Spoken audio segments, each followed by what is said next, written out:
जय श्री कृष्णा दोस्तों, legend coder में आपका स्वागत है। और हम लोग आज टॉप इंटरव्यू 150 प्रॉब्लम को सॉल्व करने वाले हैं, जिसकी फर्स्ट जो इजी प्रॉब्लम है वो मस्ट सॉर्टेड अरे है। तो चलिए इसका डिस्क्रिप्शन देख लेते हैं। यहाँ पे जो डिस्क्रिप्शन है, you are given two integer array nums1 and nums2, जैसा कि ये डिस्क्रिप्शन में दिया हुआ है। हमारे पास दो गिवन अरे हैं, nums1 एंड nums2। ठीक है, वो नॉन डिक्रीजिंग ऑर्डर में है। दैट उसमें डुप्लीकेट जो वैल्यू हैं वो भी हैं होंगी। और हमारे पास टू इंटीजर हैं, m और n। ठीक, वो रिस्पेक्टिवली nums1 एंड nums2 को रिप्रेजेंट कर रहे हैं। और फिर हम यहाँ पे लिखा है कि मर्ज num1 and nums2 single sorted अरे इन नॉन डिक्रीजिंग ऑर्डर। जब हम nums2 को nums1 में मर्ज करेंगे तो हमें एक सिंगल सॉर्टेड अरे मिलेगी जो कि नॉन डिक्रीजिंग ऑर्डर में होगी। ठीक है, मैं आपको एग्जांपल से और अच्छा समझाता हूँ। ये मेरा इनपुट है, ठीक है, nums1 की ये वैल्यूज़ हैं और ये मेरी रही nums2 के वैल्यूज़। जो m है वो nums1 को रिप्रेजेंट कर रहा है, यानी जो नॉन जीरो हैं उनको रिप्रेजेंट कर रहा है। और जो n है वो nums2 को रिप्रेजेंट कर रहा है। और जो ये मेरा आउटपुट है, यानी जो हम nums2 को nums1 में मर्ज करने के बाद जो हमें आउटपुट मिला है वो एक सिंगल सॉर्टेड अरे नॉन डिक्रीजिंग ऑर्डर में है। और भी यहाँ पे एग्जांपल है, उसको कंसीडर किया है। मेरे पास यहाँ पे एक nums1 है, nums2 एरे, दो एरे हैं मेरे पास, इसके ये एलिमेंट हैं। ठीक है, और m और n दो इंटीजर्स हैं जो रिस्पेक्टिवली nums1 एंड nums2 को रिप्रेजेंट कर रहे हैं। और ये रहा आउटपुट। जो हम nums1 nums2 को मर्ज करते हैं तो फाइनल जो सिंगल सॉर्टेड अरे मुझे मिलता है वो ये है 1 2 2 3 5 6, जो कि नॉन डिक्रीजिंग ऑर्डर में है। हमें इस प्रॉब्लम में एक ऐसे लॉजिक को बिल्ड करना है जो कि हम कोई भी डाटा इसमें इनपुट करें तो वो मुझे सिंगल सॉर्टेड अरे नॉन डिक्रीजिंग ऑर्डर में मिलना चाहिए। तो हम यहाँ पे थ्री पॉइंटर अप्रोच को फॉलो करेंगे। बेसिकली थ्री पॉइंटर अप्रोच मैं आपको अभी यहाँ पे बताता हूँ। ये मेरे पास दो अरे थी, nums1 nums2। ठीक है, तो मैंने यहाँ पे थ्री पॉइंटर लिए हैं, p1 p3 p2। मैं थोड़ा जूम कर दे रहा हूँ उसको, ये रहे मेरा। ठीक, और जो p1 है उसको मैंने नॉन जीरो के लास्ट एलिमेंट यानी टू इंडेक्सिंग पे पॉइंट असाइन कर दिया। और जो मेरा p2 है वो nums2 के लास्ट एलिमेंट जिसका इंडेक्सिंग 2 है उस पर पॉइंट असाइन कर दिया।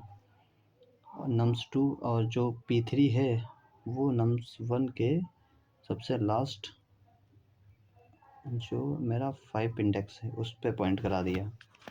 ठीक, असाइन करा दिया। ठीक, अब ये पॉइंटर लेने का जो मेन पर्पज़ है वो है नम्स जो दो अरे हैं उनको हमें कंपेयर कराने हैं।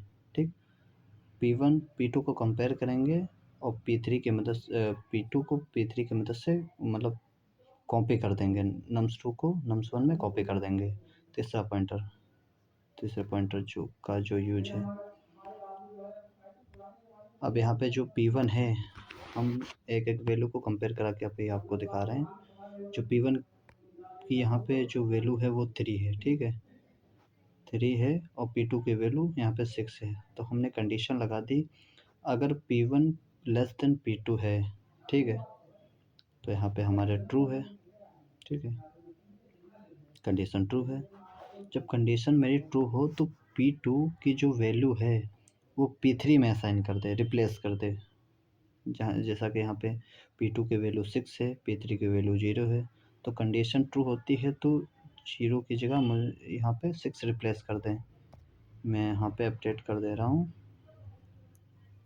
ये यहाँ पे 6 आ गया। ठीक है, और इसको रिप्लेस करने के बाद क्या करें कि मेरा जो p2 है और p3 है वो डिक्रीज हो जाए। तो मैं इसको डिक्रीज कर दे रहा हूँ।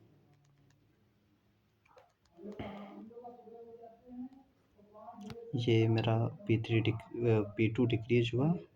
ठीक, ये मेरा P2 डिक्रीज हो गया, सॉरी P3। ठीक है, ओके। अब हम फिर से P1 और P2 को कंपेयर कराते हैं। P1 की वैल्यू तो 3 ही रहेगी क्योंकि वो डिक्रीज ही नहीं हुआ, और जो P2 की है वो हमारी यहाँ पे 5 मिल गई। ठीक है, अब हम फिर से कंपेयर करेंगे कि 3 मेरा 5 से छोटा है। फिर से कंडीशन मेरी ट्रू हो गई यहाँ पे। जब फिर से कंडीशन ट्रू होगी तो P2 की जो वैल्यू होगा वो P3 में कॉपी कर देगा। चलो भाई कॉपी करते हैं। ये मैंने यहाँ पे कॉपी कर दी, यहाँ पे ये 5 आ गया। एक मिनट, ये रहा मेरा 5। ओके, कॉपी करने के बाद मैंने क्या किया कि P2 और P3 को फिर से डिक्रीज कर दिया। मैं यहाँ पे इसको डिक्रीज किए दे रहा हूँ। ये रहा, मैंने P2 को डिक्रीज कर दिया, और PT जो मेरा P3 था उसको भी मैंने डिक्रीज कर दिया। ठीक है, अब हम फिर से वैल्यू को कंपेयर कराएंगे जब तक मेरा ट्रू होता रहेगा। ठीक है, अब यहाँ पे P1 की वैल्यू हमारी 3 है क्योंकि वो डिक्रीज ही नहीं हुआ। P2 की वैल्यू 2 है, यहाँ पे P2 की वैल्यू 2। अब कंपेयर कराते हमने देखा कि 3 जो है वो 2 से बड़ा है, तो यहाँ पे हमारी कंडीशन जो होगी वो फॉल्स हो जाएगी। ठीक है, फॉल्स हो जाएगी। ठीक, जब कंडीशन फॉल्स होगी तब हम यहाँ पे क्या करेंगे, P1 को P3 में कॉपी करा देंगे। ये जो मेरा P1 है इसको P3 में कॉपी करा देंगे। चलो भाई मैंने यहाँ पे कॉपी कर दिया। ठीक है,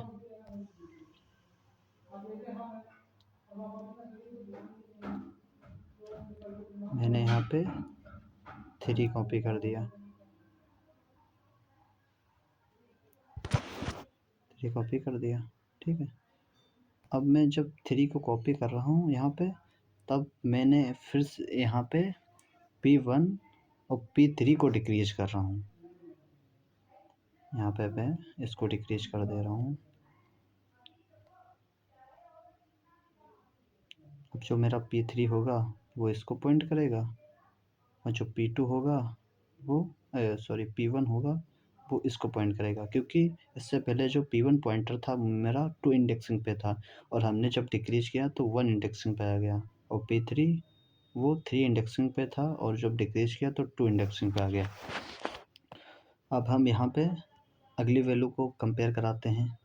अब P1 की जो वैल्यू है वो यहाँ पे 2 हो गई। ठीक है, ये यहाँ पे 2 हो गई, तो मैं यहाँ पे 2 लिख ले रहा हूँ। ठीक है, और यहाँ पे जो P2 की वैल्यू है वो भी 2 है। अब हमने कंडीशन भाई चेक की तो यहाँ पे ये भी फॉल्स आ रहा मेरा, तो हमने फॉल्स के लिए अभी जो कंडीशन बताई थी कि हम P1 को P3 में कॉपी कर देंगे। चलो कॉपी कर दे रहे हैं, यहाँ पे इसको कॉपी कर दे रहे हैं। ये रहा। तो ये रहा मेरा प्रोग्राम, जैसा मैंने आपको अभी ड्राई रन करके बताया है। यहाँ पे सॉल्यूशन नाम की एक क्लास है, और हमने 3 पॉइंटर जो कंसीडर किए थे P1, P2, P3, और जो P1 है उसको मैंने nums1 के जो नॉन जीरो का लास्ट एलिमेंट 2 इंडेक्सिंग पे था उस पे असाइन किया था, और P2 जो है वो मैंने nums2 के लास्ट एलिमेंट 2 इंडेक्सिंग पे असाइन किया था, और जो P3 है मेरा वो nums1 के लास्ट इंडेक्सिंग 5th पे असाइन किया था। और ये मेरा जो है एक व्हाइल लूप है। मैंने यहाँ पे कंडीशन लगा दी कि जो P3 है वो ग्रेटर देन इक्वल टू 0 है। जब तक ये ट्रू रहेगा तब तक मेरा लूप चलता रहेगा, जब ये फॉल्स होगा तो लूप से एग्जिट हो जाएगा। और मैंने अभी ट्राई रन में अभी लास्ट में बताया कि हम ये कंडीशन इसलिए लगा रहे हैं कि जब P2 0 से हम वहाँ पे P2 को डिक्रीज कर रहे थे तो वो नॉन उस पे नेगेटिव इंडेक्स पे जाएगा, तो हमारे प्रोग्राम में फॉल्ट आएगी। एरर आएगा, ठीक है। तो उससे बचने के लिए हमने उसको क्या किया, ब्रेक कर दिया कि नेगेटिव इंडेक्सिंग पे ना जाए, मेरा अनवांटेड वैल्यू दे देगा, ठीक। और यहाँ पे हमने इफ़ कंडीशन लगाई, यहाँ पे भी हमने P1 इज़ लेस देन 0 किया, यहाँ पे और लगा दिया कि एक ना एक कंडीशन मेरी ट्रू होनी चाहिए, ये तो मेरी फॉल्स हो गई, ये ट्रू होगी पहली बार में, ठीक है।